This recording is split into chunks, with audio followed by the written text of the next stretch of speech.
जब मुसलमानों के दारुल खिलाफा यानी मुस्लिम दौर हुकूमत की राजधानी बगदाद में हर दूसरे दिन किसी न किसी दीनी मसले पर मुनाजरे होने लगे यानी डिबेट होने लगी। जल्द ही वो वक्त भी आ गया जब एक साथ एक ही दिन बगदाद के 4 अलग अलग चौराहों पर अलग अलग मुनाजरे हो रहे थे।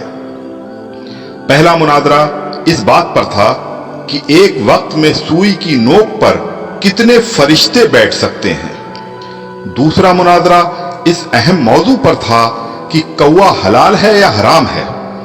तीसरे मुनाजरे में यह तकरार चल रही थी कि मिसवाक का शरई साइज कितना होना चाहिए। एक ग्रोह का कहना था कि एक बालिश से कम नहीं होनी चाहिए और दूसरे ग्रोह का यह मानना था कि एक बालिश से छोटी मिसवाक भी जायज है।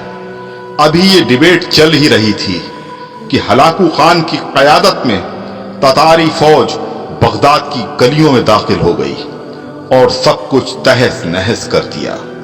मिसवाक की हुर्मत बचाने वाले लोग खुद ही बोटी बोटी हो गए। सुई की नोक पर फरिश्तों की गिनती करने वाले लोगों की खोपड़ियों की मीनारें बन गईं जिन्हें गिनना भी मुमकिन नहीं था। कौवे के गोश्त पर बहस करने वालों के मुर्दा जिस्मों को कौवे नोच नोच कर खा रहे थे। आज हलाकू खान को बगदाद तबाह किए सैकड़ों बरस गुजर चुके हैं, मगर कसम ले लीजिए जो मुसलमानों ने तारीख से रत्ती बराबर भी सबक लिया हो। आज हम मुसलमान फिर वैसे ही मुनाजरे सोशल मीडिया पर या अपनी महफिलों जलसों और मस्जिदों के मेंबरों से कर रहे हैं। दाढ़ी की लंबाई कितनी होनी चाहिए या फिर पायजामे की लंबाई टखनों से कितना ऊपर कितना नीचे शरई एतबार से होनी चाहिए। फिरके और मसलक के हमारे झंडा बरदार सिर्फ और सिर्फ अपने अपने फिरकों को जन्नत में ले जाने के दावे कर रहे हैं और दौरे हाजिर का हलाकू खान एक एक करके मुस्लिम मुल्कों को नेस्तनाबूद करता हुआ आगे बढ़ रहा है।